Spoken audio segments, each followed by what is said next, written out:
listener production. Hey, Chris Spyrou here. Welcome to The Briefing. Greek-Australian dual national Perry Karoumblis touched down in Melbourne last night, and he's due to be charged with the murders of Suzzane Armstrong and Susan Bartlett in what's come to be known as the Easey Street murders. The police investigation into their deaths has been going on for more than 40 years. Police say Armstrong and Bartlett, both in their late 20s, were stabbed to death and Armstrong was raped in a brutal attack in their Easey Street home in the Melbourne suburb of Collingwood in 1977. At the time, Perry Karoumblis was a 17-year-old student at the school where Bartlett taught arts and crafts. The now 65-year-old maintains his innocence. And as we record this episode, he is reportedly being questioned by police who expect to charge him with the alleged murders and rape later today. Joining me now is host of the Life and Crimes podcast and author of Rule on Crime, Andrew Rule, who's been closely following this case since it began. Andrew, welcome to The Briefing. The Easey Street murders have long been considered one of Victoria's worst cold cases. Can you tell us a little bit about the public's reaction at the time? It was a shocking thing. Two young women in their 20s, they've grown up together in country Victoria. They've come down to Melbourne and ended up, old school friends have ended up renting a house together. One of them had been teaching at a country high school at Broadford.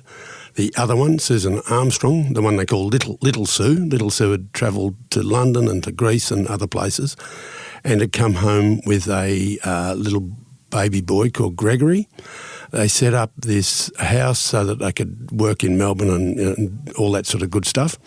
And they'd only just got to that place a few weeks earlier before they were butchered in early January 1977.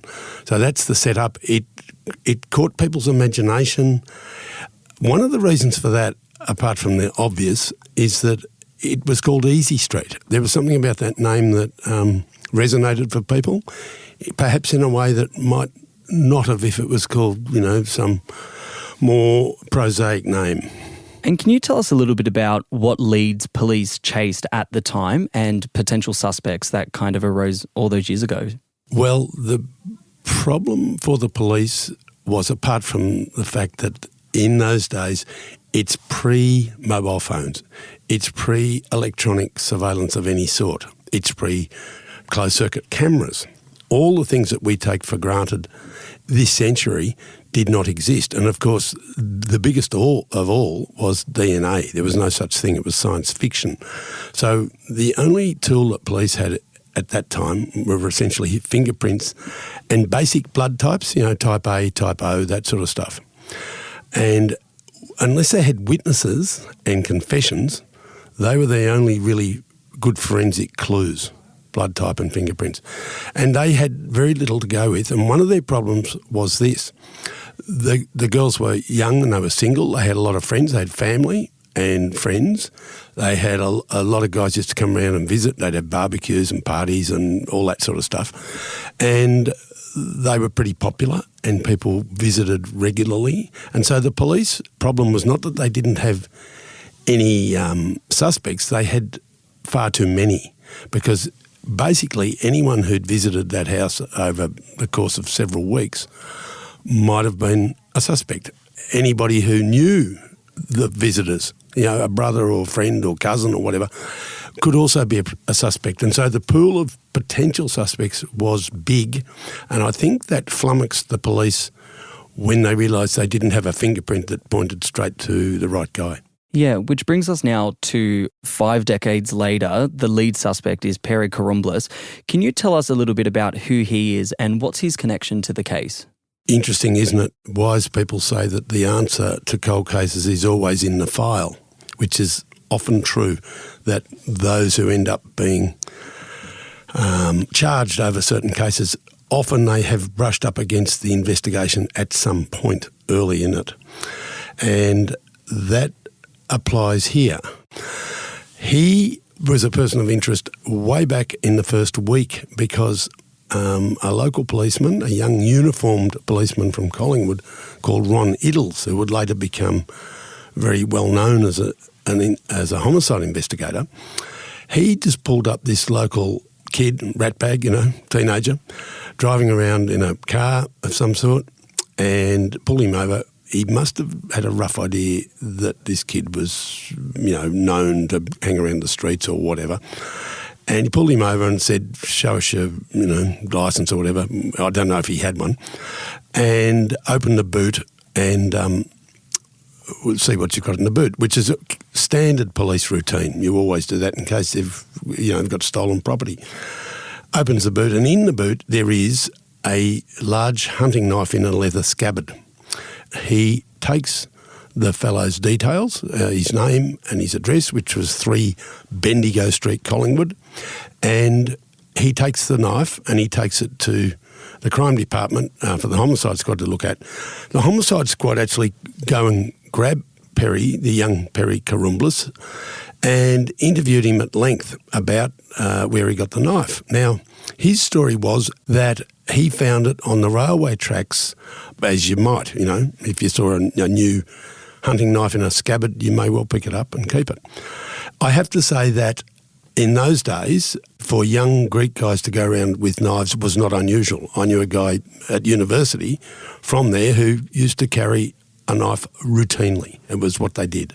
So it wasn't something that was regarded as weird. It was quite common. Did police at the time have a theory on his alleged motive?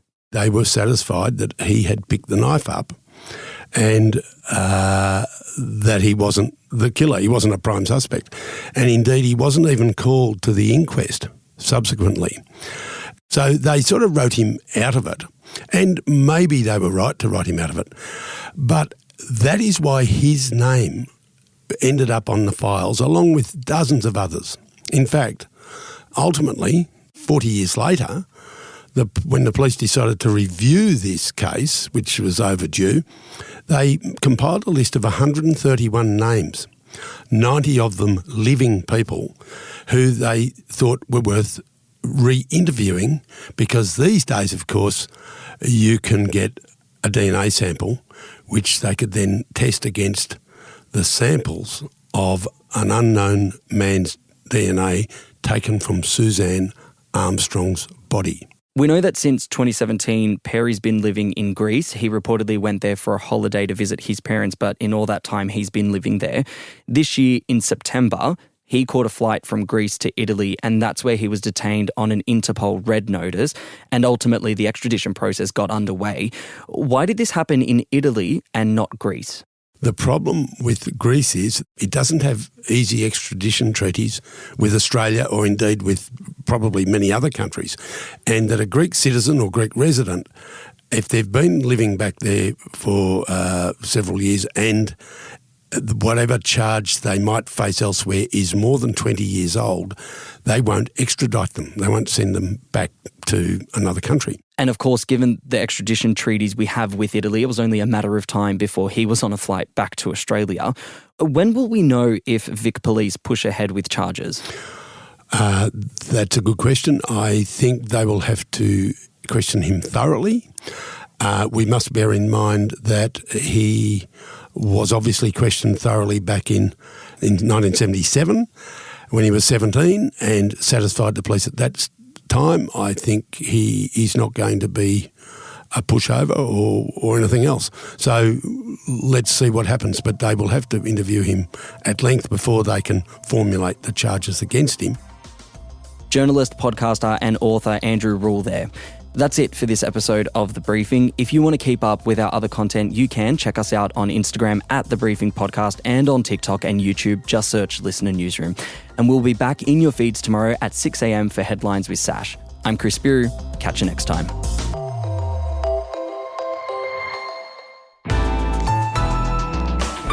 Listener.